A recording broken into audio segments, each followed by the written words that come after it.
Well, it is an honor to be here at the Compass Conference once again. How many have been to one of my previous sessions before or seen one of my videotapes? Okay, how many never have? And how many do not understand the question so far? All right, well, good. Well, as he said, my name's Kent Hovind. I taught high school science for 15 years. Brother Bill, I don't understand this apologetics stuff, okay? I don't apologize at all. I believe the Bible is literally true and scientifically accurate, and I think the evolution theory that's being taught in our schools is one of the dumbest and most dangerous religions on planet Earth. Okay. So,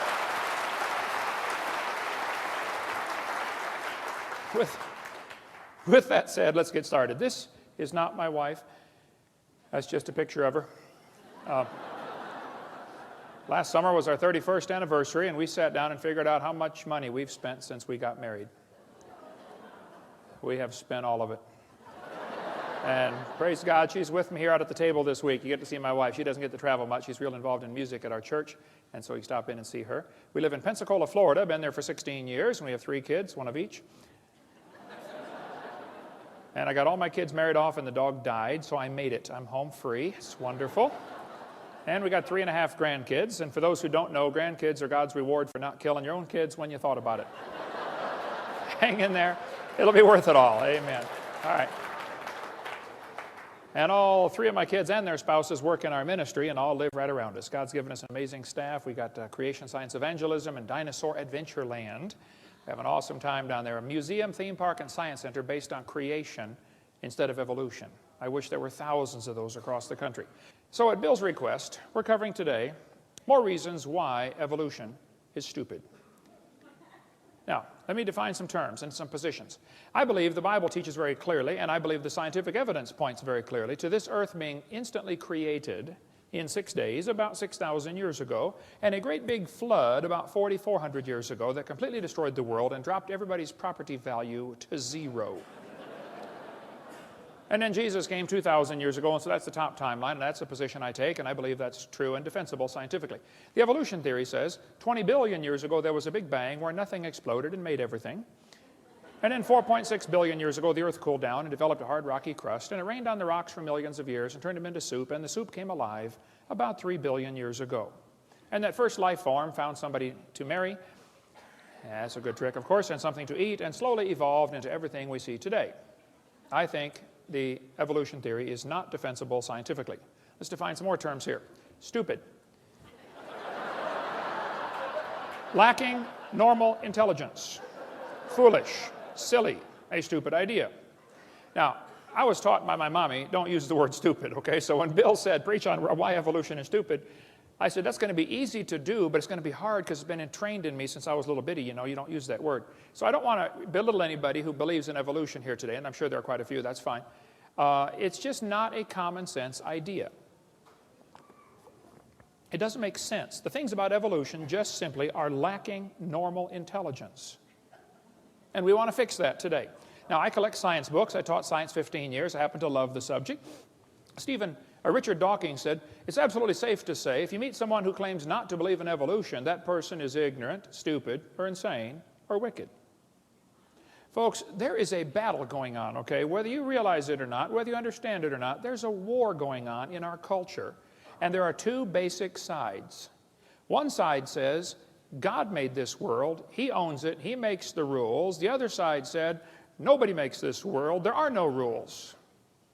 And it's a real war going on, and I'm right smack in the middle of it and helping to stir it up occasionally. Okay, so let's define some more terms here. The word evolution has at least 6 different meanings. First, we'd have to have cosmic evolution, the origin of time, space, matter, the Big Bang, okay? Secondly, we'd have to have chemical evolution. That's where all of the elements evolve from hydrogen. I think that's silly. We'll talk about that in a minute. Thirdly, there'd have to be stellar evolution. The stars would have to evolve. Cosmic evolution, chemical evolution, and stellar evolution. There's a lot of stars out there. The last estimate, in 2003, the most recent estimate is there are enough stars out there right now that we know about that everybody on planet Earth can own 11 trillion of them to yourself. Those are the ones we know about. We don't know about the ones that we don't know about. Fourthly, there's going to have to be organic evolution. Somewhere, somehow, life has to get started from non-living material. Okay? Fifthly, there'd have to be macroevolution, where an animal changes into a different kind of animal. And lastly, microevolution. I object to the term, but they use it. So I believe in number 6. That happens. I think variations happen within the kinds, but the first 5 are purely religious. I think, quite frankly, they're stupid. Okay? Let's cover them here. Look at each of the first 5. Textbook says, 18 to 20 billion years ago, all the matter in the universe was concentrated into one very dense, very hot region that may have been much smaller than a period on this page. That's stupid. And then there was a big bang where this little tiny dot exploded. That's stupid, okay? They don't tell you where the time came from, where the space came from, where the matter came from, where the energy came from. They just assume all of that is inherent in this little bitty dot, which came from nothing. Who's ever seen a big bang create order? Big bangs don't create order. That's stupid. Big bangs create big messes. The Humanist Manifesto says humanists regard the universe as self-existing and not created. Well, the second law of thermodynamics tells us everything is falling apart. If you leave something alone for a while, it's going to rot, rust, die, break down, or fall apart. Nothing gets better by itself. So to say that the universe is self-existing is stupid, okay? It violates the second law of thermodynamics. Evolutionists say, well, yeah, you can add energy, though, and overcome the second law. And they say the Earth is an open system. It receives energy from the sun. I understand. But the universe is a closed system, by definition. Secondly, adding energy is destructive. There has to be something to utilize the energy. Adding energy is going to make it worse, okay? The Japanese added all kinds of energy to Pearl Harbor one day. They didn't organize nothing for us. A couple of years later, we returned the favor and added energy to a few of their cities, didn't we? Yeah. Adding energy is destructive. So the sun's energy is going to destroy the roof on your house. It'll destroy your entire house. The sun's energy will destroy the roof on your car. It'll destroy the paint job on your car. Adding energy is not the solution. You have to have intelligently directed and harnessed energy. So to say that you can overcome the second law by adding energy is stupid. It's just not that simple. Evolutionists assume that if you give enough time, things get better. That's silly, okay? You give things time, they get worse. Here's Sue at 20. Here she is at 90, okay? They don't get better. Textbook says nothing really means nothing. That's stupid. Not only matter and energy would disappear, but also space and time. However, physicists theorize that from the state of nothingness, the universe began in a gigantic explosion. Yes, boys and girls, you see, one day, nothing exploded. And here we are. There's no kind way to say it, okay? That's stupid. That's lacking normal intelligence, all right? Here's Discover magazine a couple years ago. Where did everything come from? Boys and girls, the universe burst into something from absolutely nothing. Zero, nada. As it got bigger, it became filled with even more stuff that came from absolutely nowhere. That's real stupid. Yeah. The observable universe could have evolved from an infinitesimal region, this guy said. It's then tempting to go one step further and speculate that the entire universe evolved from literally nothing. It all came from a dot. That's stupid. I'm sorry, it just is, okay? So the Bible says, in the beginning, which is a reference to time, which, by the way, has 3 dimensions, past, present, future, a trinity, and you can't escape time. God created the heaven, that's space, which has 3 dimensions, length, width, height. You can't escape space. Where can you be where you're not in space or in time? You can't escape them. It permeates everything. And God created the earth. You know, matter comes in 3 dimensions, solid, liquid, gas. We have a trinity of trinities in 10 words. In the beginning, God created the heaven and the earth. Time, space, matter. All 3 have to come into existence at the same instant. If you had matter but had no space, where would you put it? If you had matter but had no time, when would you put it? You have to have all 3 simultaneously. People say, what did God do for millions of years before the creation? Well, your question assumes that God is stuck in time, space, matter. We are the ones stuck in time, space, matter. He's not stuck in those. See, if God was limited by time, He's not God. This is not 2004 in heaven. There is no time in heaven. And before the creation, there was no time. So once upon a time, there was a time when there was no time. Think about that one. Anyway. So when the textbook says nothing really means nothing, that's stupid, okay? It's just not common sense. None of these things can create themselves. Time, space, and matter cannot create themselves. They have to have an outside force, like an all-wise, all-powerful, almighty, infinite God. to create those things. Then the textbook says this little tiny dot was spinning. It spun faster and faster. Yes, boys and girls, and one day it exploded. Big bang.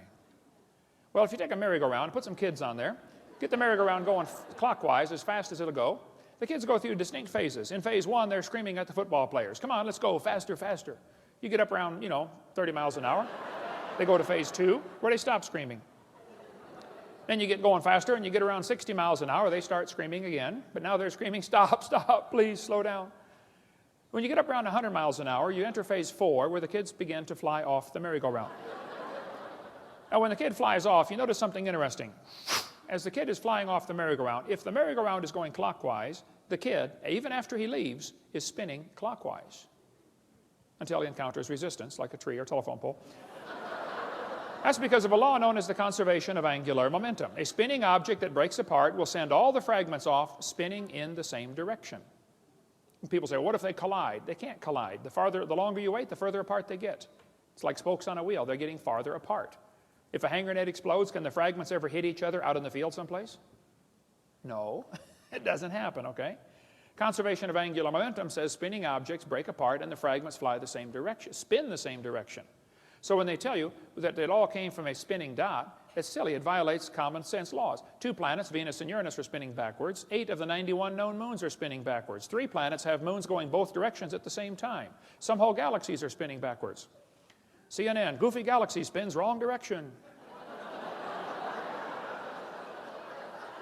The Big Bang Theory is stupid, okay? In the beginning, God created the heaven and the earth.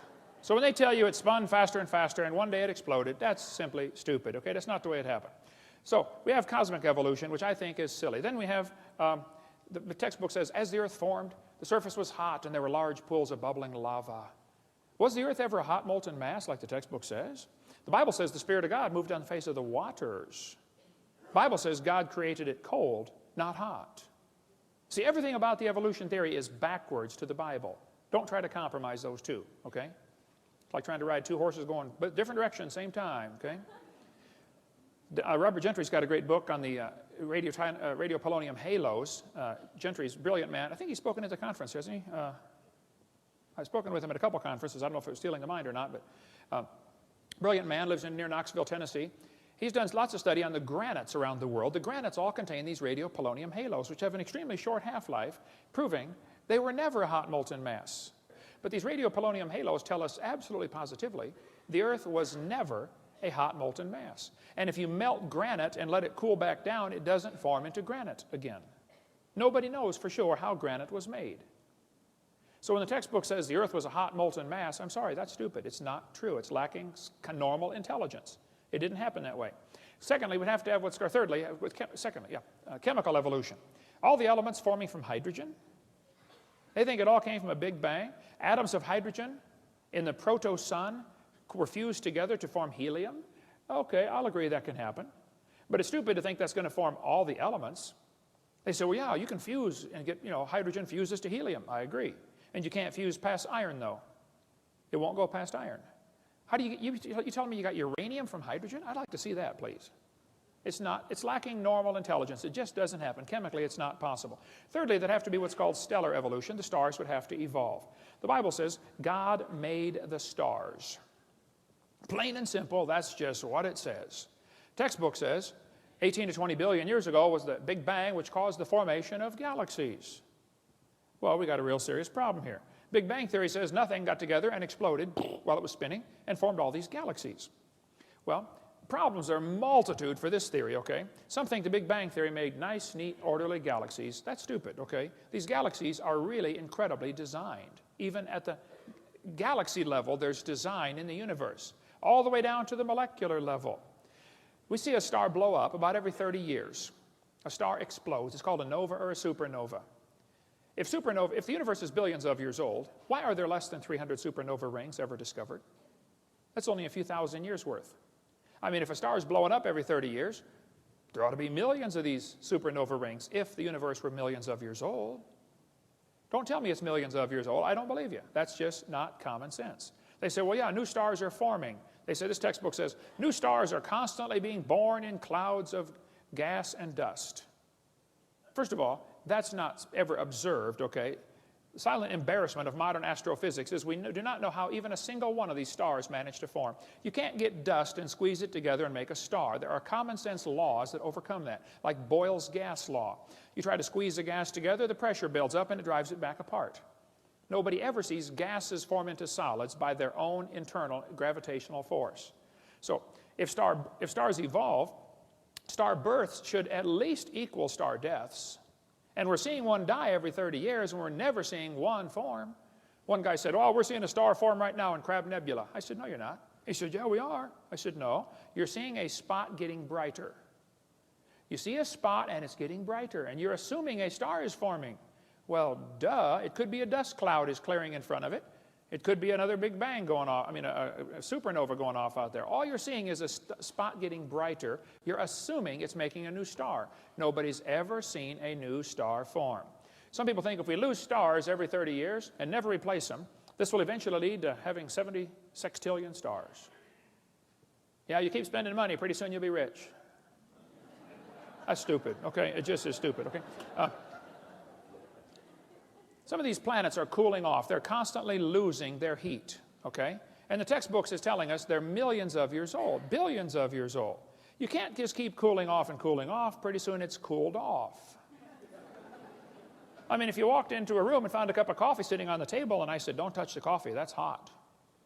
And you said, well, whose is it? I said, I don't know, it's been sitting there for 400 years. That's stupid, okay? Jupiter has a moon called Ganymede, which has a very strong magnetic field. Scientists are kind of perplexed by this because the magnetic field indicates a hot molten core, and yet Ganymede should have cooled off billions of years ago. Why does Ganymede still have a hot molten core and a strong magnetic field? To say it's billions of years old is stupid. It's just lacking common intelligence. Saturn has rings around it, but the rings are constantly expanding. They're moving away from the planet. To say they're billions of years old is stupid. They can't be billions of years old. They would have been dissipated by now. They're not billions of years old. The moon is going farther away from the earth every year. We're slowly losing the moon. Now this is going to be complicated, so listen carefully. As the moon goes around the earth, it's gradually getting farther away. It's spiraling out about 3 inches a year. So that means that it used to be closer.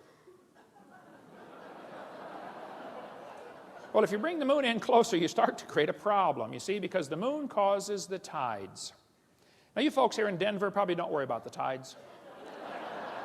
But in Pensacola, you worry about the tides, okay? Well, if you brought the moon in closer, you'd create a serious problem because there's a law called the inverse square law. If you bring the moon into 1/3 the distance, you take the 1/3, inverse it, square it, it's 9 times the gravitational pull. If you run all the math on this, you'll find 1.2 billion years ago, the moon was whizzing around just above the surface of the earth. That explains what happened to the tall dinosaurs. They got moon.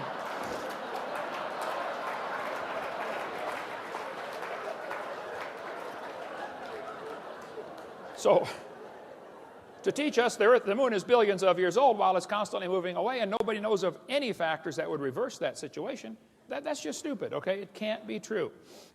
Organic evolution is the 4th stage. That's where life gets started from non-living material. The Bible says God created the living creatures. And there are folks who simply don't want God telling them what to do, bottom line. God, leave me alone, stay out of my life. Okay. So they got to figure out a way how life got here without involving a supernatural intelligence creating it.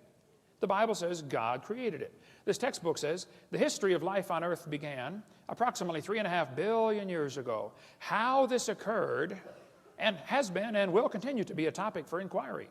Let me give you the Hovind translation. It's okay to inquire how life evolved. It is not okay to inquire whether it evolved. That's stupid. Is this education or indoctrination? Hey kids, we know life evolved. Now you got to try to figure out how it happened. How about if we even question, did it evolve? Oh no, you can't question that. You cannot question that. We know it evolved. Now just figure out how it happened. That's not education. That's indoctrination. Urey and Miller in the 1950s wanted to know how the Earth and solar system had come to be. At the bottom it says, he never proved how life originated. He did add evidence to the theory that life could have started by itself. Life started by itself. That's stupid, okay? Life cannot start by itself. This textbook says, swirling in the waters of the oceans is a bubbling broth of complex chemicals. Progress from a complex chemical soup to a living organism is very slow. That's stupid. Can you believe they cut down a tree to print that book? Where's Al Gore when you need him? Yeah. Here we have 4 major magazines and news media, Scientific American, CNN, New Scientist. They're all saying life sprang from clay. Yes, a piece of clay created life. Well, that's stupid. Now, I think God could take clay and create life, okay? But the clay can't create life from itself. Major difference here, okay? Textbook says, students are taught that life evolved from non-living materials, like this one. Many important events occurred during the Archean era, the most important of which was the evolution of life. Progress from complex molecules to even the simplest living organism was a very long process. Yes, boys and girls, you see, long ago and far away. They hide it in antiquity. Well, if you just imagine, you go back far enough, it happened. Oh, yeah, I must have. This one says, between 4 and 3.8 billion years ago, living cells emerged. There's no record of the event. That's stupid, okay? The first self-replicating systems must have emerged in this organic soup.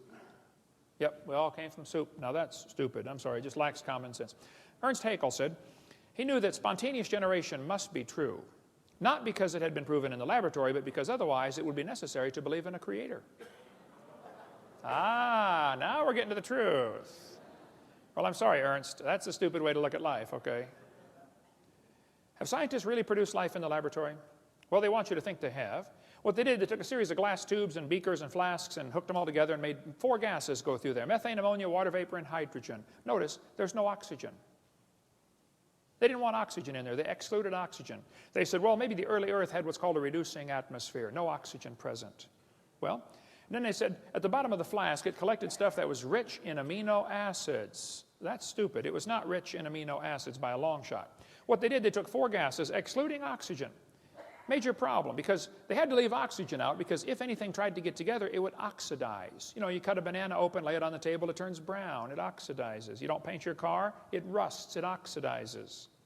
So he took oxygen out. The problem is, you got to have oxygen. See, ozone is made from oxygen, and ozone blocks UV light. So if you take away the oxygen, now the UV light destroys your ammonia, and that's one of the other gases you're trying to use. So you cannot get life to evolve without oxygen.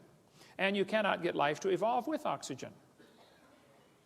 And the Earth has always had oxygen. All the experiments are showing that there's no proof of this reducing atmosphere. There's far more oxygen in the past than anybody ever imagined. We find in general no evidence that the Earth had an oxygen-free atmosphere. That's what all the scientific experiments have shown. So life cannot evolve with oxygen. Life cannot evolve without oxygen. And yet they're teaching us life evolved from non-living matter. I'm sorry, that's just stupid. It had to be designed, created by a really smart designer. This textbook says there was 0% oxygen on the Earth, but the rocks absorbed it. That's stupid. They filtered out the product in this experiment. Miller and Urey in their experiments had the stuff going through this series of tubes, and when it got to the bottom, they drained it off because they didn't want it to go through the electric spark chamber again because the spark would tear it apart. They said it's like 100,000 times more likely to destroy it than it was to create it. So they had to protect the goo that they created at the bottom. That's not realistic for nature. I mean, if they're saying life evolved in some warm little pond from lightning strikes, that's just not common sense. Because the lightning strike's 100,000 times more likely to tear it apart than it is to put it together.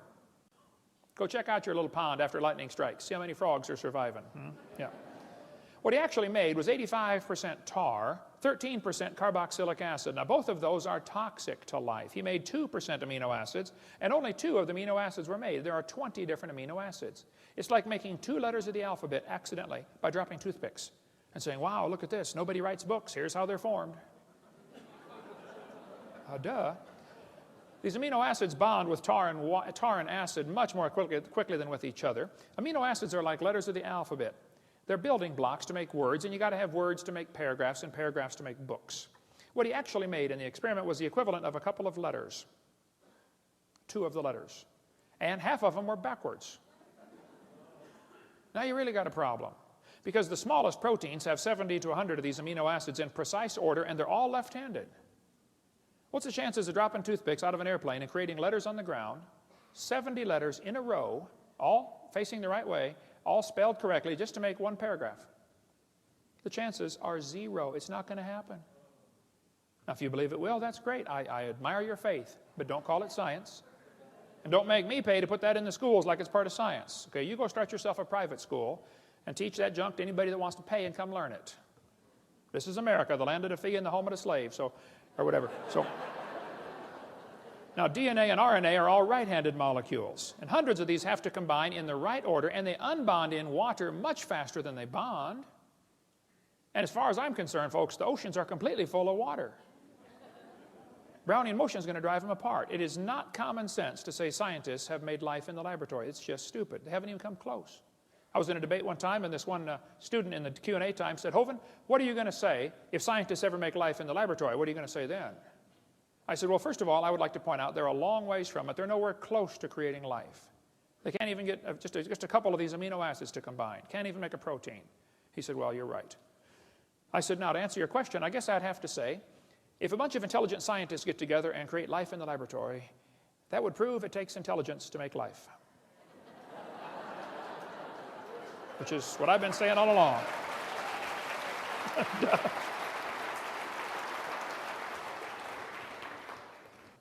Life came from rocks. That's just stupid. It's not common sense, okay? Macroevolution tells us that it can change from one kind of animal into another.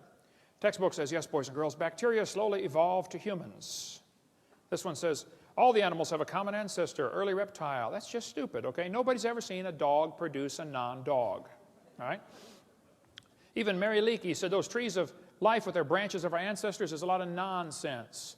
Stephen Gould at Harvard University said, the evolutionary trees that adorn our textbooks are not the evidence of fossils. We don't have any proof of these trees at all. They make it up. They say the mammals and the birds and the crocodiles have a common ancestor. Everything inside that circle is just pure religious speculation. They're guessing. Nobody's ever seen a dog produce a non-dog. You may get a big dog or a little dog, but you get a dog every time. This Irish textbook calls it divergent evolution. Oh, come on, look at it. You got 5 dogs coming from a wolf. Don't give it a fancy name. It's still a dog, okay? That's not evolution. That's stupid to say that's evolution. It's a variety of dog. This Mexican textbook says the horse and the zebra have a common ancestor. I agree. And it looked like a horse.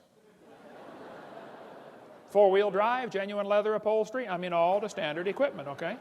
There's a lot of kinds of cows in the world, probably 15 different major varieties of cows, and they might have had a common ancestor. A cow.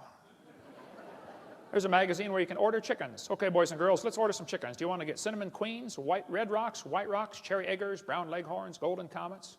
But then the magazine says, jungle fowl are the original bird from which all varieties and strains of domesticated chickens are derived. Did you know all the chickens had a common ancestor? It was a chicken.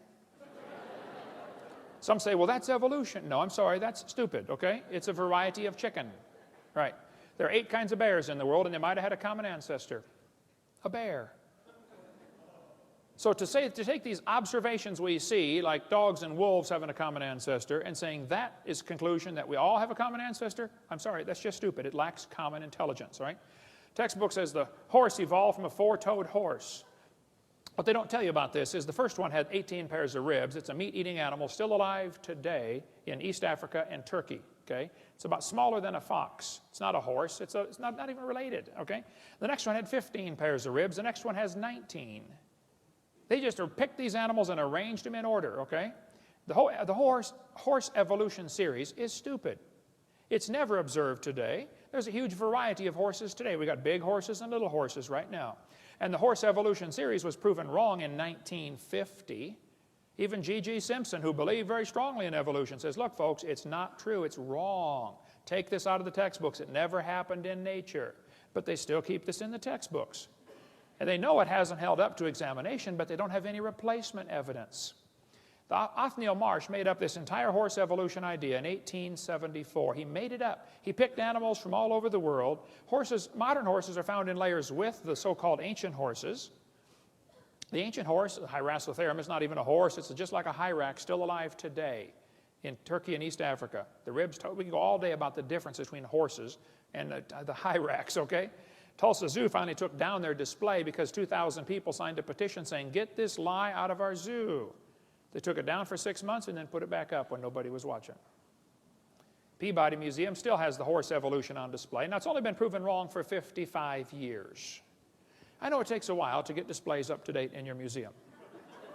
But 55 years is long enough in my book, okay? Leaving that thing in the zoo is stupid. Or in a university, it's not true.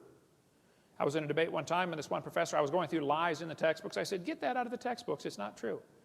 He said, well, fine. He said, well, what are you going to replace all this stuff with? Now, that's stupid. I said, are you telling me we can't take a lie out of the textbooks unless we got a replacement? What you're trying to say is, folks, we want the kids to believe this theory. We've got to give them some evidence, and this is all we've got, and you're taking away our evidence. Now, you've got to find some more. Look, I didn't pick the dumb theory to begin with, okay? I don't believe it. Pick a new theory. That's the way science works. If you don't have any evidence for your theory, you get a new theory. The problem is, all the evidence for evolution has been proven wrong, but they don't want to take it out because there's no replacement. I'm not trying to get evolution out of the textbooks. I just want the lies out of the textbooks. Evolution will automatically go with it because there's nothing left to support it. The Bible says God formed the eye. Eyeballs are unbelievably complex. Charlie Darwin said, to suppose that the eye could have been formed by natural selection, absurd. And then he goes for 4 chapters after that and says how he thinks it happened anyway. The back of your eyeball is 1 square inch, called the retina. It contains 137 million light-sensitive cells, all wired to the brain. Now, my daddy started me off when I was about 7 building a ham radio. I've done a lot of electrical wiring in my life, built 9 houses. I've done all kinds of electrical wiring. My dad was an electrical engineer at Caterpillar Tractor Company. I cannot imagine hooking up 137 million connections in 1 square inch. My Heavenly Father did it. He's pretty smart. I debated a guy named Ed Buckner, who's an atheist in Buffalo, New York. He said the human eye is an example of poor design. I said, why would you say that, Ed? He said, well, the eye is wired backwards. I said, what do you mean? He said, well, the blood vessels are in front of the retina. I said, yes, I know that. I taught biology and anatomy. He said, well, the octopus has a much better eye because their blood vessels are behind the retina. I said, well, Ed, let me explain something to you. We live in the air. Okay? Air is a very poor insulator for UV light. Okay? So your eyeball has the blood vessels in front of the retina because that's your body's last defense against ultraviolet light. Now, octopus live in the water. Okay? Now, water blocks UV light. See, we have eyes designed for living in air, and they have eyes designed for living in water. Now, if you want to swap eyes with an octopus, you just enjoy yourself, but that's stupid, okay? You're going to be blind in a few weeks, all right? What they're trying to say is, well, God wouldn't do it this way, so it must have evolved. That's a silly argument for evolution. They're trying to say poor design is proof of evolution. Porsche made a car one year. It was just a poor design. You could not get the spark plugs out without taking the motor mounts loose and lifting the motor up. That's a poor design. So does that prove nobody designed the Porsche? No. And they look at the human body today and think we are a poor design. I say, first of all, fellas, you need to stop and consider something. What you're looking at right here is a copy off of a copy, off of a copy, off of a copy, off of a copy, off of a copy, off of a copy, off of a copy, off of a copy of Adam. This same gene code's been copied so many times, it's amazing we can stand here and talk about it, okay? You're not looking at the original by a long shot, okay? This one is a poor example of the original. Getting worse, too, by the way, much poor example. It's stupid to say that poor design is evidence for evolution. The eyeball is so complex, you can walk into a room and look around the room, and in 1 second, your eye picks up enough information to keep the Cray computer busy for 100 years analyzing everything you picked up. Fastest computer in the world. This textbook says the complex structure of the human eye may be the product of millions of years of evolution. That's stupid. The eyeball had to be designed. This textbook shows the kids a reptile eye and a bird eye. And it says, boys and girls, right here, you must picture or imagine how evolution happened. Yeah, we can line up these eyes. Can't you just imagine how one changed to the other? No, The first debate I ever did. They called me up from University of West Florida. I'd just been in Pensacola for 6 months, and I've been writing letters to the editor about the evolution in the newspaper there. And boy, I stirred up a hornet's nest. I do that everywhere I go. Anyway, the university called me up and said, hey, would you like to come debate one of our professors? I had never had a debate in my life except with my wife, and I lost those every time. How many know what I'm talking about? Come on, get your hand up, you coward. Put your hand up. Well, so I did. I said, what do I do? I don't know anything about debates. They said, you send us 30 questions, and he'll send us 30 questions, and we'll pick them out of the hat. I said, okay. I sent the question. I said, an owl has a cylinder-shaped eyeball like a tin can, like a telescope. The owl cannot move his eyes in his head like you can. They're not round. They're can-shaped, cylinder-shaped. He's got like a little telescope. When he's looking at you, okay? He has to turn his whole head to look at something. Now, it gives him a disadvantage. He can't move his eyes, but the advantage is he can read the newspaper at the other end of the football field. If he could read and he cared what's going on. I said, now, most eyes have a round eyeball. This one has a cylinder-shaped eyeball. Would you please explain to me how this evolved? And how did the bird see in the meantime when it was partway cylinder and partway round? That question never came up, but anyway. So when they're telling you the eyeball evolved, it's just stupid, okay? It's not common sense, okay? Michael Behe is not a young earth creationist, but he's got a great book out called Darwin's Black Box. I highly recommend that book if you want to study the complexity of things in nature. For instance, every little bacteria swimming around has at least one hair on it called a cilium. That little hair is attached to a rotary engine in the bacteria's skin. That little engine is so tiny that 8 million of them would fit on the stump of a human hair. Cut your hair off, 8 million motors will fit on a stump. Yet it turns 100,000 RPM and stops in 1/4 revolution and goes backwards 100,000 RPM. I've done a little bit of motor work. I've had 128 cars in my lifetime. I've rebuilt the motors, the differentials, the wobbleator shafts, the Newton valves, the high-speed muffler bearings, filled the headlight fluid. I know how to work on cars, okay?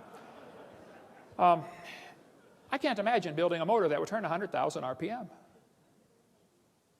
And they think this little bacteria motor happened by chance?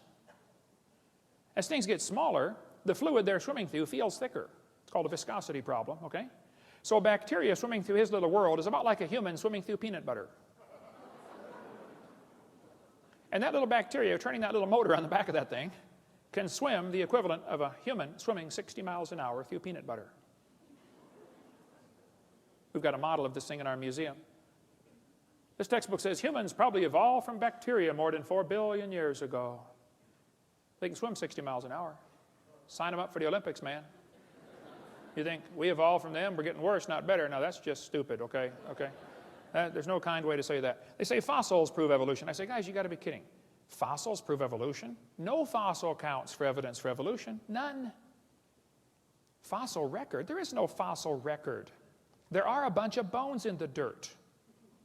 Now, you're putting your interpretation on them, okay? It's not a record. This guy says evolution is a fact, and the best evidence for evolution is the fossils. That's silly, okay? There is no fossil record. You cannot look back in the fossil record. You look at fossils in the present. You put your interpretation on them, okay? There is no fossil record. It's stupid to say that that's evidence. If you find a bone in the dirt, all you know is it died. You can't prove it had any kids that lived. You sure can't prove it had different kids. And why would you think a bone you found in the dirt can do something animals today cannot do, which is produce something other than their kind? No, the fossil record, that would not hold up 2 seconds as evidence in a court of law. This guy says, I said this one, there are no missing links, the whole chain is missing. Stephen Gould said, the absence of fossil evidence is a nagging problem for evolution. We got a good theory, if only we had some evidence. Now that's just stupid, Stephen, okay? By the way, Stephen Gould died with a set of my tapes on his library shelf. I went to visit him a few years before he died. He wasn't there to talk to his secretary. I donated my videotapes to Stephen Gould years ago.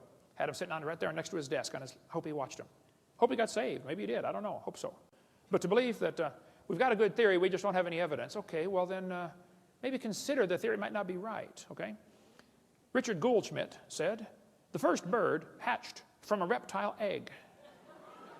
That's real stupid, okay? Then they say smaller is simpler. Well, that's silly, okay? Smaller is more complex. This textbook says all the many forms of life on Earth today are descended from a common ancestor found in a population of primitive unicellular organisms. Excuse me? A primitive unicellular organism? If it's single-celled, it's not primitive, it's complex. That's stupid to say that's simple. One little paramecium is more complex than the space shuttle, and you can put thousands of those into a drop of water. Smaller is not simpler. Here's a microchip inside a paperclip. It's not simple. This ant is holding a microchip that is capable of processing all the letters in the Bible 200 times per second. Let's compare the brain of a honeybee to a NASA Cray computer. The honeybee is tiny. The Cray computer is huge. We'd all agree there's a size difference, okay? The brain of a honeybee is pretty small. The Cray computer could do 6 billion calculations per second. I think they got a faster one now. But the YMP-C90 could do YMP-90 could do 6 billion calculations a second. It's estimated the honeybee's brain does 1,000 billion calculations per second. The Cray uses many megawatts. The honeybee uses 10 microwatts. Talk about energy efficient. You know, the honeybee not only makes honey, he flies on honey. That's his energy source. And the honeybee can fly 1,000,000 miles on 1 gallon of honey. How would you like a machine that gets 1,000,000 miles per gallon? Cray costs $48 million. The honeybee's brain is pretty cheap. You splat them on your windshield all the time. Many people scramble to help babysit the dumb Cray computer. If it breaks, man, you got to call in a whole crew to fix it. Honeybee has a self-healing computer. How'd you like one of those? Cray weighs 2,300 pounds. Honeybee doesn't weigh too much.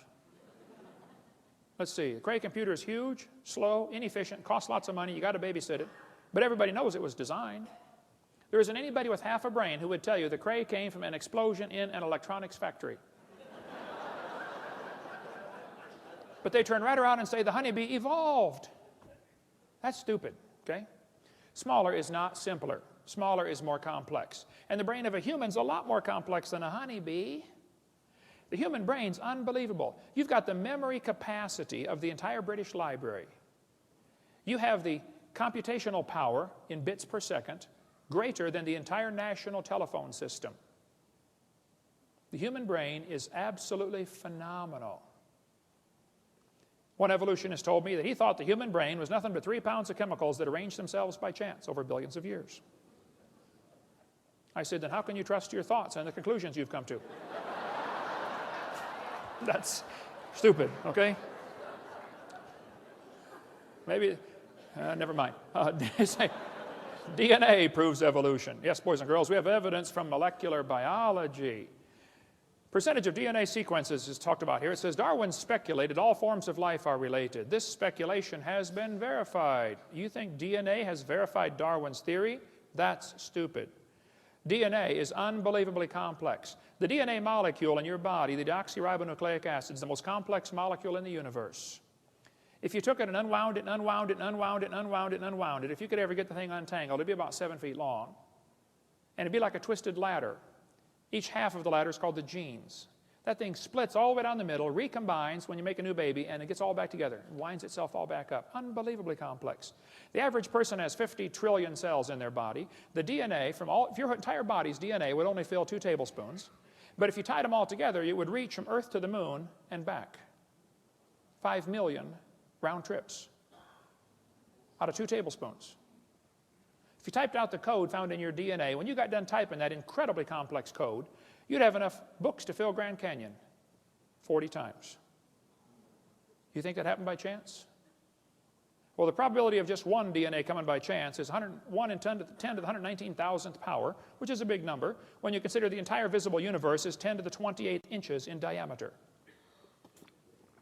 DNA happened by chance? I'm sorry, that's stupid. Now, you might not like the idea of there being a creator because that means you might have to answer to that creator someday. Okay, well, I can't help you then. I did a debate at Embry-Riddle University a couple months ago, 3 against 1, 3 professors against me. It was a slaughter. Those poor guys, I felt so sorry for them. Oh, man. The next day, the student who organized the debate said, would you guys like to do that again? I said, no. After the debate, we had a Q&A time, and one of the kids said, I believe evolution's a fact. I said, well, let me ask you a question, son. Suppose, just suppose, creation was true. Suppose I'm right. Suppose there is a creator. And he owns this place. I mean, he made it, he owns it. Just suppose, okay? And he makes the rules. I said, would that change your lifestyle any? He said, what do you mean? I said, well, suppose the Creator gave us a book like the Bible that says, thou shalt not commit adultery. Don't lie, don't cheat, don't steal, no lust, no fornication, no pornography. Is this going to change your lifestyle any? He said, yeah. I said, well, then tell me, have you accepted the evolution theory because you really have some evidence, or because you like the freedom from God? He said, well, I've accepted it because I'm horny. I said, thank you, son. You may sit down. Folks, there is no scientific reason to reject the Bible. There is no scientific reason to accept the evolution theory. None. Now, you might have a reason to accept the evolution theory because of your lifestyle. Well, then I can't help you. Okay? But let me tell you, God created the heaven and the earth. God's going to come back and be the judge of this world one of these days. And if you haven't trusted Jesus Christ, His Son, to forgive you of your sins, you're in serious trouble. You're going to stand before God in trouble. You say, well, I'm a pretty good person. Oh, yeah? You ever lied? How many have ever told a lie? Put your hand up. You're doing another one. Okay. Bible says, 10 Commandments, thou shalt not steal. How many ever stole something? Come on, you already told me you're a liar. Put your hand up, okay? Well, that's just 2. We already know we're all a bunch of lying thieves, okay? You think, people say, well, God's going to judge my good works against my bad. Who on earth told you that? Go to the judge and say, Judge, I only murdered 1 person. Look at all the people I didn't murder. Surely my good works outweigh my bad. You better think that one through. And God will say, okay, I won't send you to hell for your good works. I'll send you there for the bad ones. How about it? What if you died today? We're going to cover in the next session a bunch more reasons why evolution is stupid, and it is. But I think Satan is using this theory to blind people, to give them a placebo. Oh, I've got an answer to life. I know how we got here, and God didn't do it. It's absolutely a stupid idea. And Satan's laughing at you for believing in it.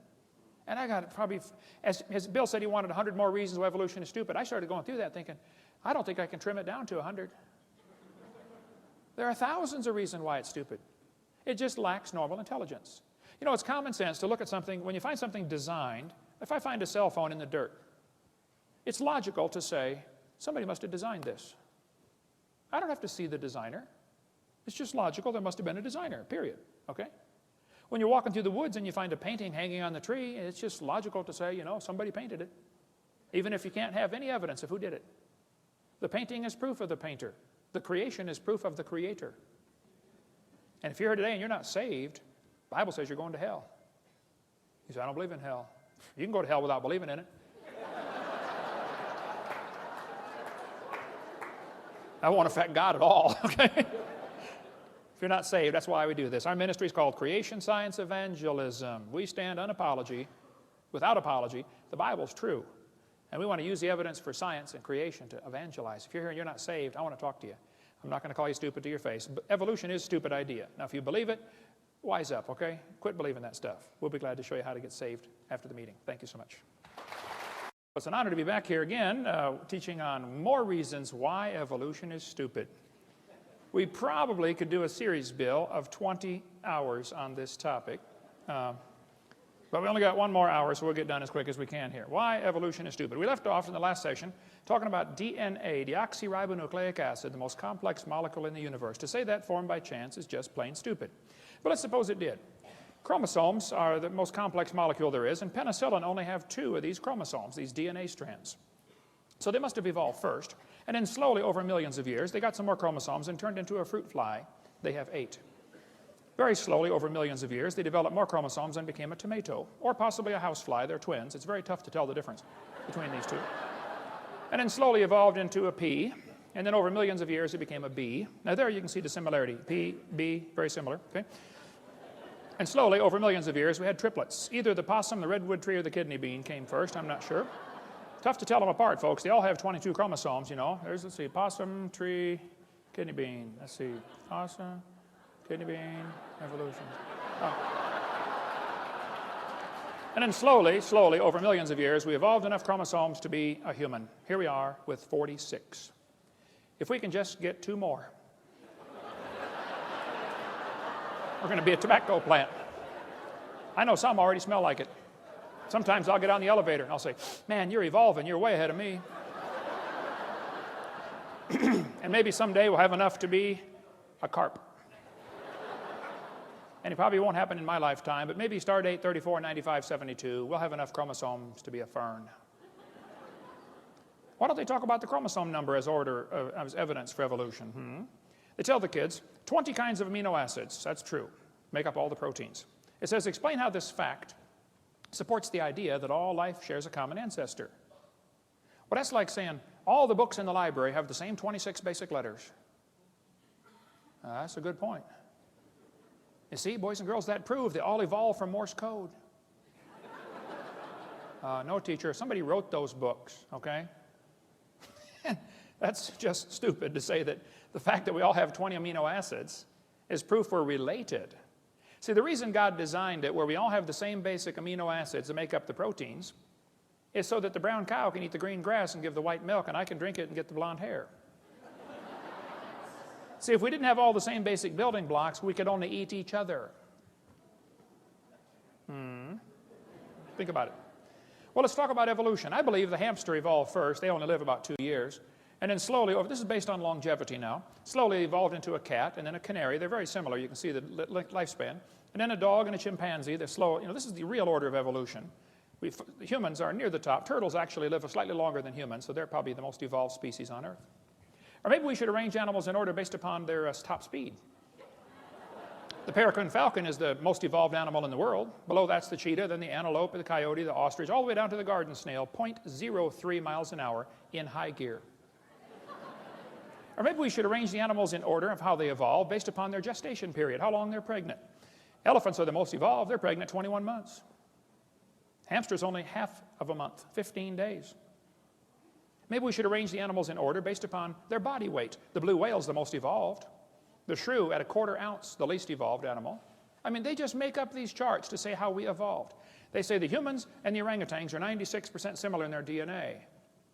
And that proves a common ancestor 15 million years ago. Well, now hold on a minute. Barney Maddox was the leading genome researcher on the DNA project. He said, folks, the difference between the human and his nearest relative, the chimpanzee, is at least 1.6%. He said that doesn't sound like much, but calculated out, that's a gap of 48 million nucleotides, and a change of only 3 nucleotides is fatal to an animal. There is no possibility of change. They used to think we were 98.4% similar. They've now discovered it's actually 5% difference. So there are hundreds of millions of differences between humans and chimpanzees. His nearest relative, the chimpanzee, that's stupid, okay? Now, some of my ancestors swung by their necks, no question, but none of them swung by their tails, okay? Now, arranging animals in some kind of fictitious order doesn't prove anything. All they're doing is doing this on paper. Even if they find them in order, it wouldn't prove anything. I mean, if I get buried on top of a hamster, does that prove he's my grandpa? Even order of burial wouldn't prove anything. But I've been doing research on the evolution of the fork. I've put together fragmentary evidence for a long time. I believe over millions of years, probably the spoons evolved. It's quite obvious. You can see the difference there. And I believe the knife evolved to the spoon and then slowly became a 4-tine fork. And if you break one off, it's a threek. And if you break another one off, it's a took and then a wonk. Okay? But I felt like I knew I had it right, but I felt like I had a missing link. I found it one day flying to Connecticut on U.S. Air, the missing link. So the evolution of silverware is becoming very complete. Yeah. A lot of mutants didn't survive. When people found out I was researching the fork and evolution, they sent me all kinds of frauds. I mean, people are trying to get famous, okay? They were hoping for fame and fortune. This was an obvious fork head on a spoon handle, but my trained scientific eye caught it right away. That was a fraud. Of course, a lot of variations of races appeared along the way. Look, you can turn a cat to a cot to a dot to a dog, changing one letter at a time. You can play around with this for a while and turn yourself into a fool if you're not careful. Yeah. Now they tell the kids dinosaurs turned to birds. The Bible says the birds are made on the 5th day, Reptiles made on the 6th day. Did you know everything about the evolution theory is backwards to the Bible? Every single thing is backwards. The Bible says man brought death into the world. Evolution says death brought man into the world. The Bible says God created man. Evolution says man created God. It could not be more opposite. This guy says dinosaurs are alive as birds. Scientist says. Oh, wow, scientist says. Well, that's proof of something, isn't it? That's stupid, okay? Dinosaurs are not alive as birds, okay? Textbook says birds are the descendants of dinosaurs. Yeah, all you got to do is put a few feathers on him and give him a shove, man. It's not that hard. Man. They say Archaeopteryx is proof of evolution. Archaeopteryx is the missing link. Yes, boys and girls, there it is, the missing link. Archaeopteryx is a bird. A 100% bird, a perching bird. Now, textbook says bird feathers evolved from scales that protected the dinosaurs. You think feathers evolved from scales? That's stupid, okay? Feathers are incredibly complex.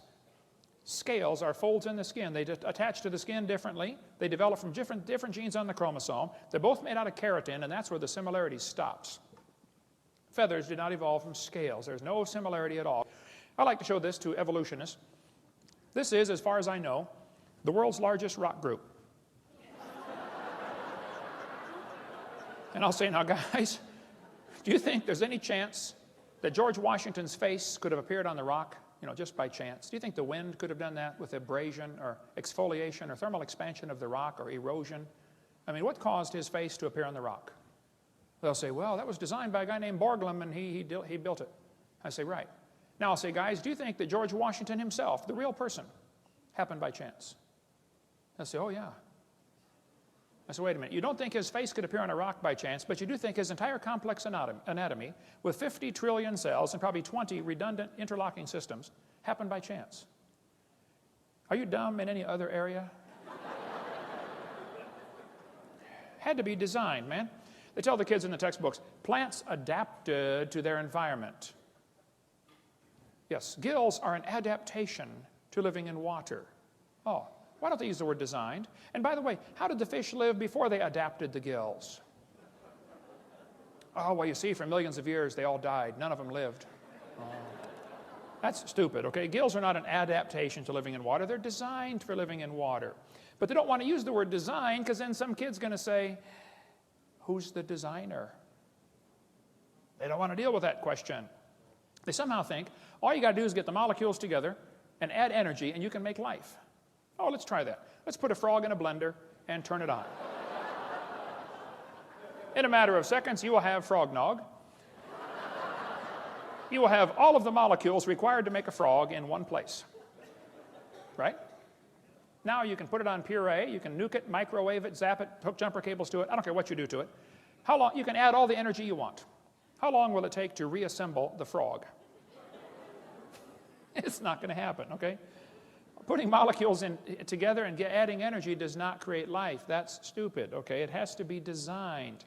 They say homology proves evolution. I don't think so. Yes, boys and girls, one of the evidence is homologous structures. They'll say, you've got 2 bones in your wrist, the radius and the ulna. Yeah, look at this. The dolphin has 2 bones in his flipper. Wow. It says right here in the textbook, these homologous structures provide evidence that these animals evolved from a common ancestor. They do this in all the textbooks all over the country, all over the world, actually. Yes, boys and girls, this is comparative anatomy. Comparative anatomy provides further evidence of evolution. The commonalities suggest that these and other vertebrate animals are all related. They probably evolved from a common ancestor. That's stupid. They probably have a common designer. The same guy designed them all. Not a common ancestor. Then they say we've got evidence from development. Yes, boys and girls, the human embryo, as it grows in the mother, has gill slits, they say. Darwin considered this the best evidence in favor of his theory, made up by a guy named Ernst Haeckel, who called it the biogenetic law. Their phrase back then was ontogeny recapitulates phylogeny. In other words, the baby developing in the mother goes through the stages of evolution: fish, amphibian, reptile, mammal, farm, F-A-R-M. Well, the idea that sick mind Freud relied on was the idea that ontogeny recapitulates phylogeny. What? This textbook says, the presence of fish-like structures in embryos of different species shows these animals evolved from fish and share the basic pattern of fish development. It's as if the embryo retains a memory of its origins and copies them during its development. This is stupid. They say the baby has gills like a fish. Humans do not have gills like a fish, okay? Those little folds of skin develop into bones in the ear and glands in the throat. They never have anything to do with breathing, okay? I've seen folks that have 5 or 6 chins and they cannot breathe through any of them but the top one. Those are not gill slits. Ernst Haeckel made up that whole stupid idea in 1869. Anyway, we can skip all this. We won't have time. But you know, you can't get a high score on the SAT or ACT or college entrance exam. All of the major tests in college, to enter college, you have to answer with evolutionary answers, or you score lower. Huh, interesting. I got all the 2004 tests and looked at them. They're teaching this all over the place, that the embryo has gills. It's stupid. It was proven wrong in 1875. Get it out of the books. It's not true. This textbook says the humans have an appendix that is vestigial. You don't need it anymore. That's stupid. You need your appendix. It's part of your immune system, okay? If your appendix is taken out, you're going to have a serious problem. Now, sometimes you have to take it out. I understand, okay? It beats dying. But the appendix is required to activate killer B cells in your immune system, just like the thyroid activates killer T cells. If you take your appendix out, you got a much better chance of getting quite a few diseases. It's not vestigial. Just because you can live without it, so what? You can live without both your legs and both your arms and both your eyes and both your ears also. Doesn't prove you don't need it. This textbook says the whale has a vestigial pelvis. Yes, boys and girls, the whales have a vestigial pelvis and leg bone that serve no purpose. Just imagine whales walking around. It's true. Well, these are the bones they're talking about right there. Just imagine the whale walking around. Almost all whales have these. You know, I have tried to imagine them walking around, and I can't. It says the whale's pelvis is evidence of its evolution from 4-legged land-dwelling mammals. That's stupid.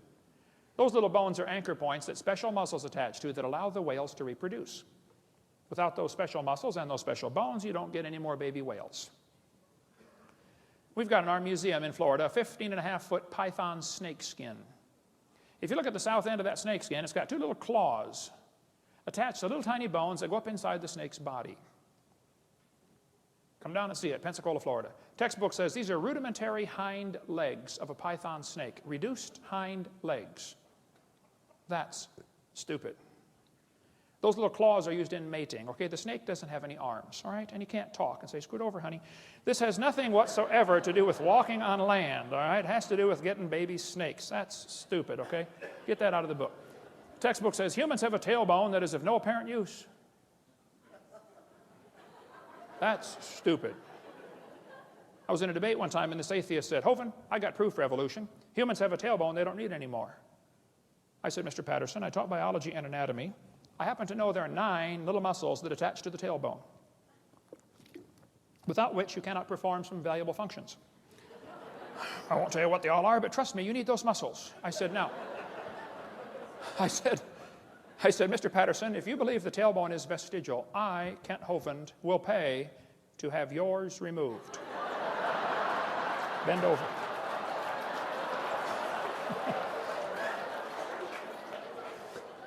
He did not volunteer. Textbook says the coccyx is a small bone at the end of the human vertebral column. It has no present function and is thought to be the remainder of bones that once occupied the long tail of a tree-living ancestor. This is what your kids are being taught in school, folks. Look, I hate to say this, but the problem in the textbooks is not fixable in the short term. Get your kids out. The ship is going down. Get them out.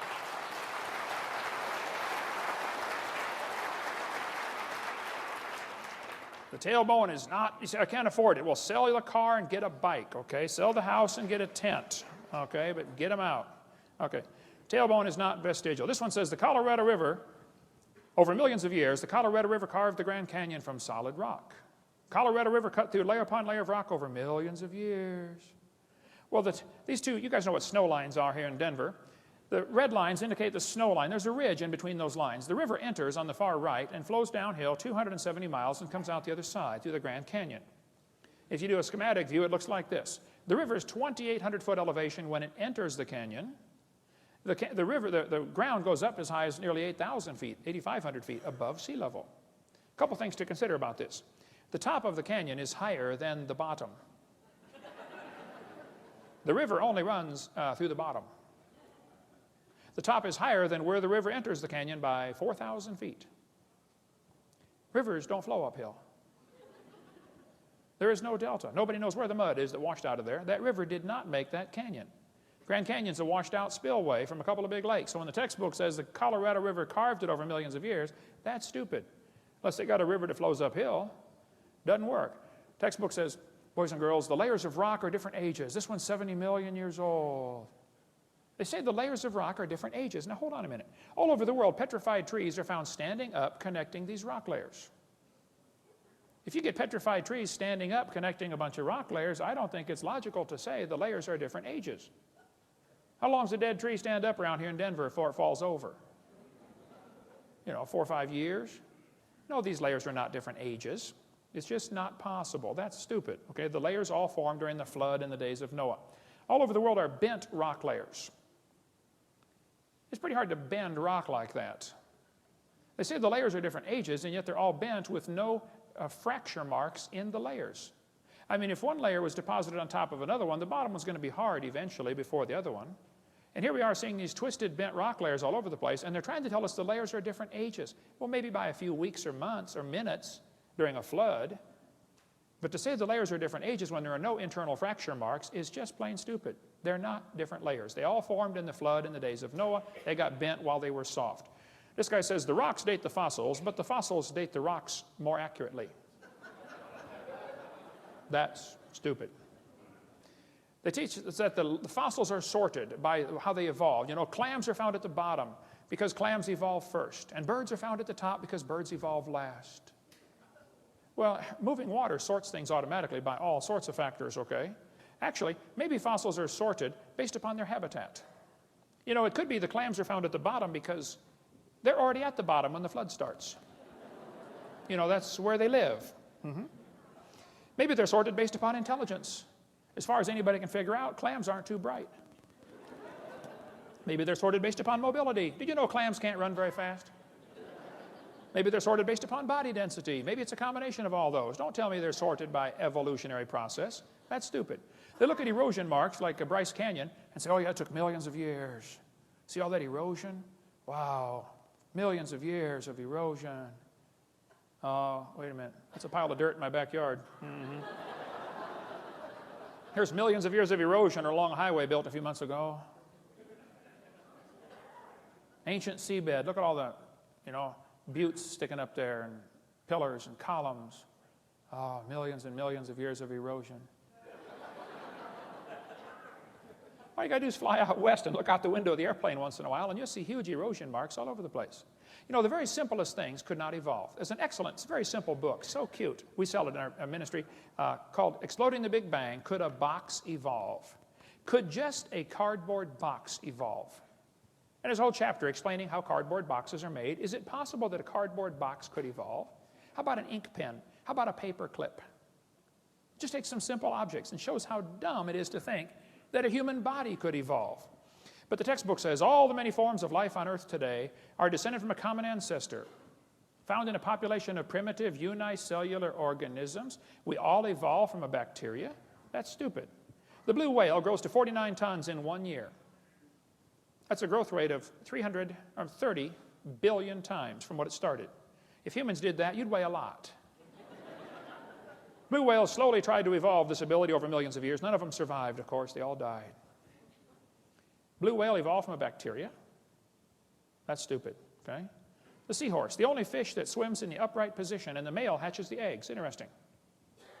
Where did this evolve from? Who's its ancestor? This evolved from a bacteria? That's stupid, I think. Sperm whale can dive 10,000 feet, stay there for 2 hours underwater. The pressure at 10,000 feet is 620,000 pounds per square foot. As the sperm whale slowly tried to evolve this ability over millions of years, none of them survived. They all died. The sperm whale evolved from a bacteria? I'm sorry, folks, that's just stupid, okay? The platypus, what did it evolve from? It has hair, lays eggs, senses electrical signals in its prey's muscles. When the crawdads are trying to crawl away from this thing, the muscles contract. This thing can sense the muscle contraction in the crawdad. Bats, with their echolocation, can sense a moth and go pick it out of the air, but the moth can hear the echolocation and drop. How did the moth evolve that? How did the bat evolve the echolocation? The platypus evolved from bacteria? It's just stupid, okay? Bottlenose whale can dive 3,000 feet down in 2 minutes. Try that. Watch what happens to your eardrums. A human attempting this would have multiple medical problems and die almost instantly. This evolved from a bacteria? I'm sorry, that's stupid. Rhinoceros beetle can carry 850 times its own weight. That's like me carrying 17,000 pounds. What did this evolve from? Who's its ancestor? You think it evolved from a bacteria? I'm sorry, I think that's stupid. You can believe that if you want, but don't call it science, okay? The giraffe has a 2-foot heart that pumps blood up 10 feet. Then when it bends down to get a drink, it's got a special blood cushion to absorb the shock of all this pressure being pushed down to its brain. The giraffe is getting a drink. He hears a lion roar. He throws his head up in the air 17 feet and runs off. Go from 0 to 17 feet in about a quarter second, and you try to run off and see what happens. You take about 3 steps and fall over. It evolved from a bacteria? I don't think so. The woodpecker has a tongue that goes in the back of his head, goes all the way around, anchors in his left nostril. No other bird has a tongue anything close to the woodpecker's tongue. What did it evolve from? Who's its ancestor? It has shock absorbers around its brain to absorb the shock. The woodpecker can peck the tree, back its head out, open its eyes, focus on the tree, close its eyes, and peck again. If it had its eyes open when it pecked, its eyeballs would pop out. It can open its eyes, focus, close them, and peck, like, 40 times a second? Where did it evolve from? From a bacteria. I think that's stupid, okay? The beaver, amazing animal, has its teeth that the outside is hard, the inside of the teeth are soft. Every time they chew, they wear off the inside of the teeth, which means the outside is always sharp. Self-sharpening teeth. Pretty slick. It's an engineer of amazing ability. The beaver can cut down a tree limb and swim across a river. Here he is carrying something with a heavy drag. He's swimming. He's compensating to know that he ends up in the right spot without being carried downstream by the extra drag of this branch. Yeah, for millions of years, they all got washed downstream and died. None of them survived, yeah. Came from bacteria. I just think that's stupid, okay? The golden plover goes to Alaska, lays its eggs, puts on 70 grams of fat, raises the babies for a few weeks, and then it takes off and flies 88 hours nonstop to Hawaii. It burns 1 gram of fat per hour. It's only got 70 grams. It needs 88 grams to make it. So they fly in V formation, and they're always switching who's the leader. The leader takes the brunt of the airflow. All the rest of them save enough energy that they land in Hawaii using only 70 grams of fat. Several weeks later, the babies take off from Alaska and fly to Hawaii. They've never been there.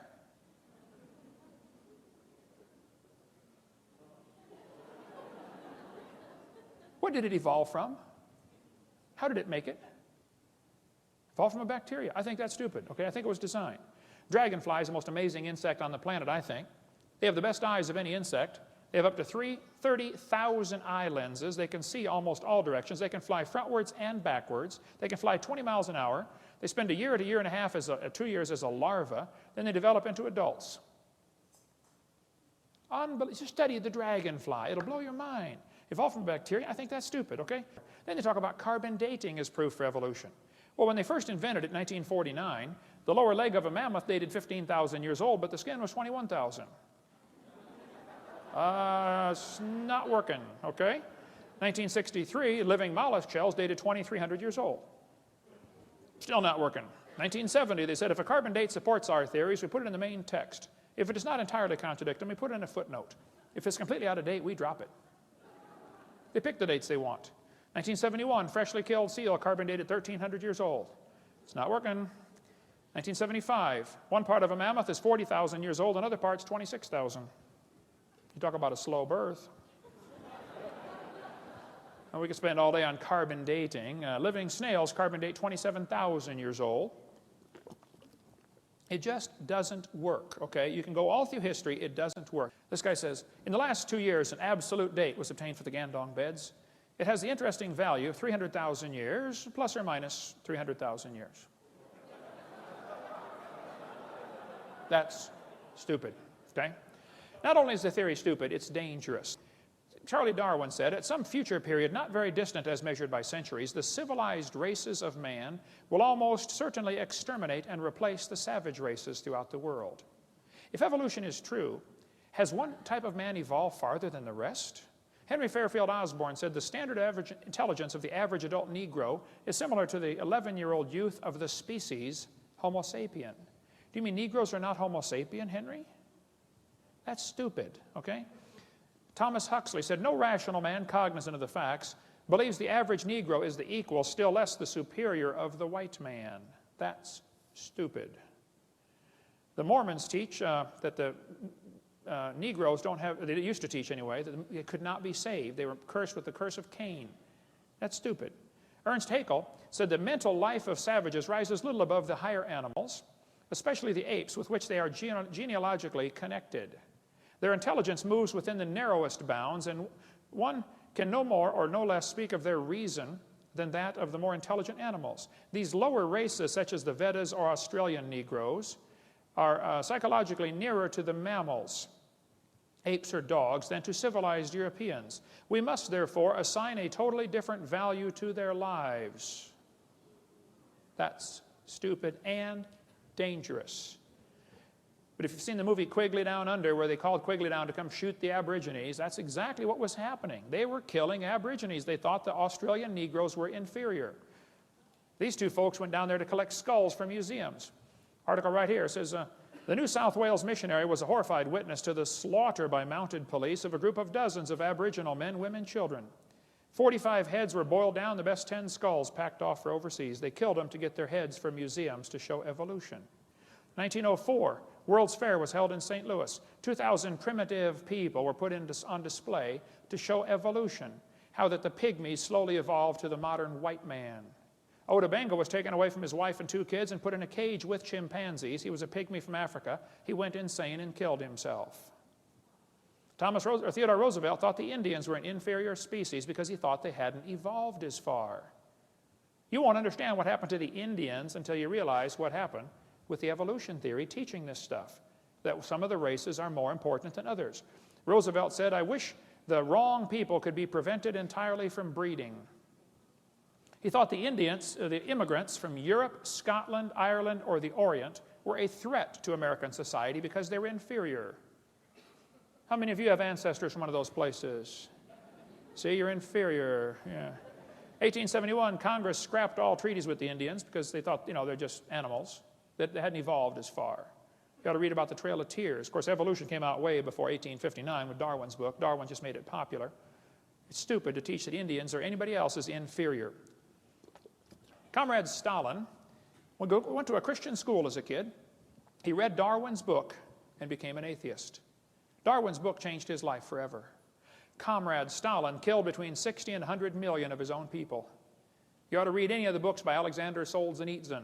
Somebody gave me one once, said, well, Hovind, you got to read this book, The Gulag Archipelago. I said, man, this thing's 900 pages. He said, well, just read the first 5. I said, okay. 3 days later, I finally got to go to bed. I said, man, that was an awesome book. I couldn't put it down.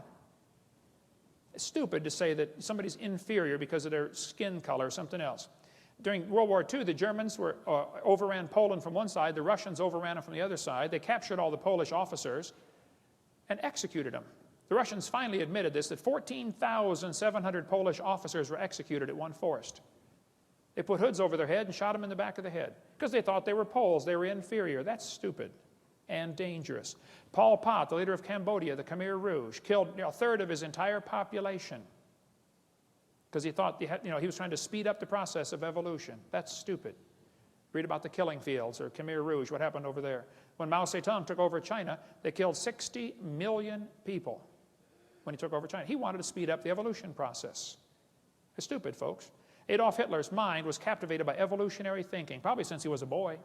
Evolutionary ideas lie at the basis of all that is worst in Mein Kampf. Hitler thought the Jews were criminals because they were breathing air and drinking water and eating food that belonged to the blonde-haired, blue-eyed Aryans.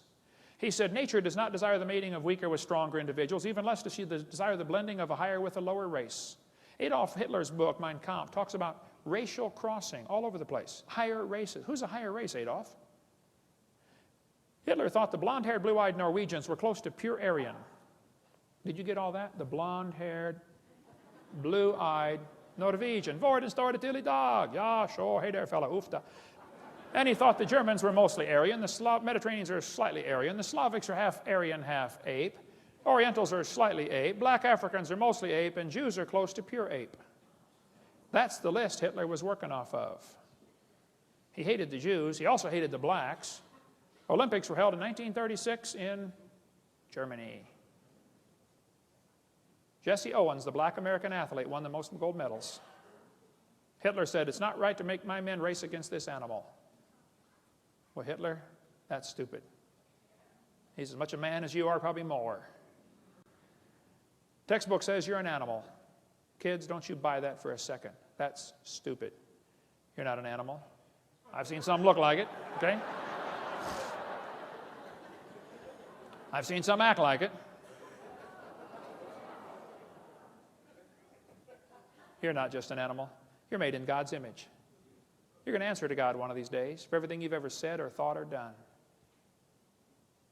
Arthur Keith said, evolution is unproved and unprovable. We believe it because the only alternative is special creation, and that is unthinkable. We don't want to believe this theory. Well, that's a stupid reason to go to hell, because you don't like the theory of that God might have made the world. Julian Huxley said, I suppose the reason we leapt at the origin of species was the idea of God interfered with our sexual mores. That's stupid. The Bible says they did not like to retain God in their knowledge.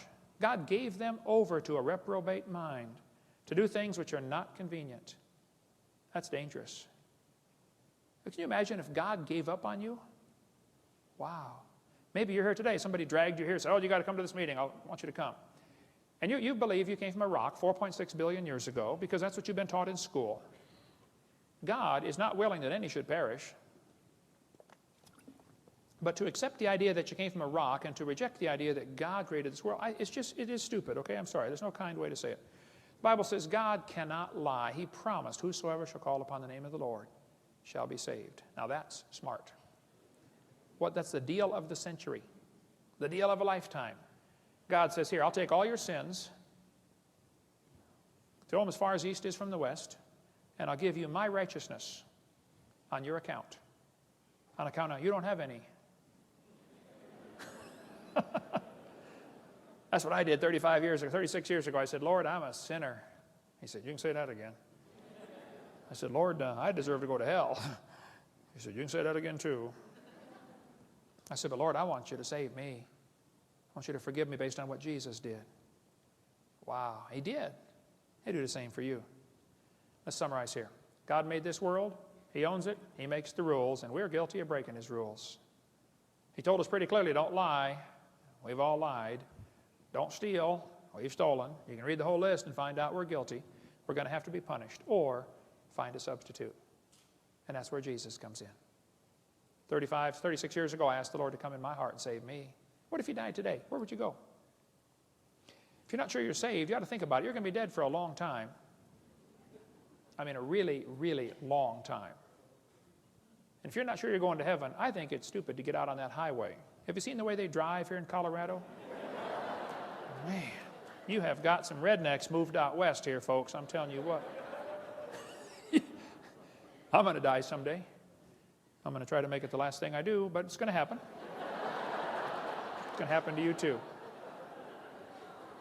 All you get's that little bitty dash between two dates. My recommendation would be you take your little dash and say, Lord, you can have it. You can do something with it. What are you doing with your little dash? The guy who's third in the nation in racing motorcycles got saved in my seminar. He came to next year when I was preaching up there in Connecticut. He said, hey, Brother Hovind, I'm so excited. It's great living for the Lord. He said, let me take you to breakfast tomorrow. I said, that'd be great. He said, I'll bring one of my bikes. You can test drive it. I said, okay. I've got a Honda 250.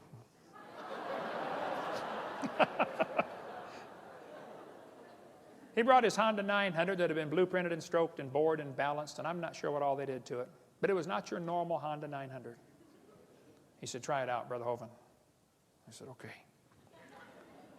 I took it off in first gear. Boom! Just about broke my neck. I hit second gear. Boom! I was just about to drop it into third when I glanced down and realized I am going 90 miles an hour in second gear. It has 6 gears.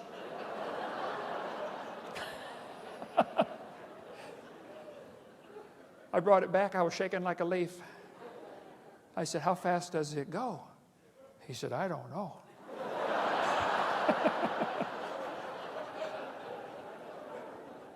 But guess what he wants? A faster bike. Hey, the people that have 80 pairs of shoes in their closet, do you know what they want? More shoes. People that have a big house, guess what they want? A bigger house. People that shoot the 10-point buck, guess what they want? They want to shoot a 12-point. People that have $1 million in the bank, guess what they want? More. It takes us a whole lifetime to figure out things here aren't going to satisfy. They just aren't. I'll tell you one thing I found that satisfies. Give your little dash to Jesus. Say, do something with this. You can have it. One little boy came to Jesus one day and said, Jesus, you look like you're hungry. You've been out here preaching all day. You can have my sack lunch. I ain't got much. I only got five biscuits and 2 fish sticks. Jesus said, well, son, I can have the whole thing. He said, yeah. He said, well, son, sit down right there. Watch this. Jesus fed 5,000 men plus women plus children out of that one little boy's lunch, including that little boy. That's pretty cool. He could have kept his lunch and fed himself, but he decided to give it away. And he still fed himself and 20,000 more people. Plus brought home 12 baskets full of fragments. You just can't beat a deal like that. Now, you can save your little life and use it for yourself if you want. That's your prerogative. I don't care what you do. You can work hard, make a bunch of money, and die rich. Okay. You're going to die either way. Or you can give your little dash to Jesus. Say, Lord, would you do something with this? Some of you need to start a ministry. I'll tell you what, Denver needs a creation museum.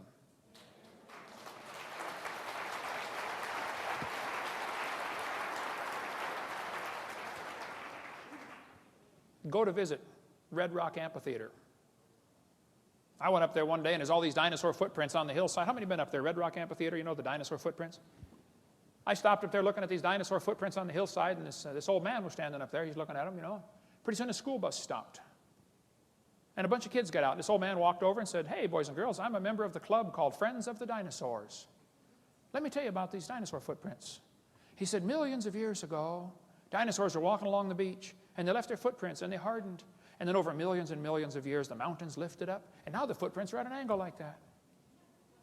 After the kids got on the bus and left, I said, hey, do you own this property? He said, no. I said, well, who does? He said, well, this is state property. I said, now, do you get paid to do this, to give these tours to the kids? He said, no, I just volunteer my time. I said, so you don't own the property, and you just volunteer to do this? He said, yeah. I said, okay. Next school bus stopped.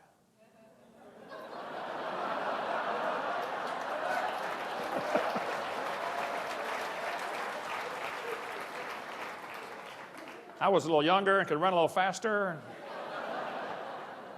I got there first. Hey, boys and girls, let me tell you about these footprints. About 4,400 years ago, there was a flood. The whole world was in panic. Noah had all the critters safe on the ark, but the rest of the world, it was disaster. And some dinosaurs were running, trying to get away from the flood. And these footprints got covered up with mud and preserved. And then during the last part of the flood, the Bible says in Psalm 104, the mountains arose, the valleys sank down, the water rushed off. And these mountains formed about 4,400 years ago in the flood. That guy was so angry, I thought he was going to have a heart attack. I know CPR, but I thought, you know.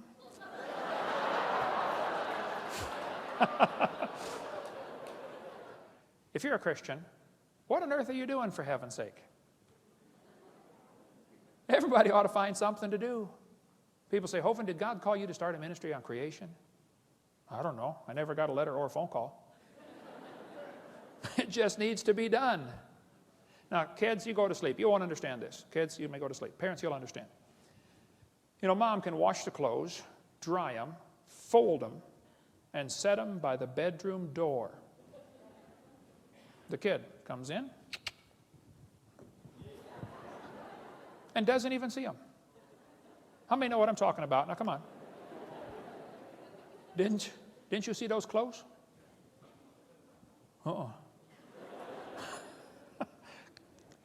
I think God's up in heaven looking down at some of his kids, maybe some in this room. Can't you find something to do for my kingdom? You know, witness to somebody. Give them a gospel tract. You say, oh, I don't want to drive them off. What are you going to drive them off to? Hell number 2? Find something to do. If we can help any way we can, that's what we're here for. Thank you so much. Dismissed.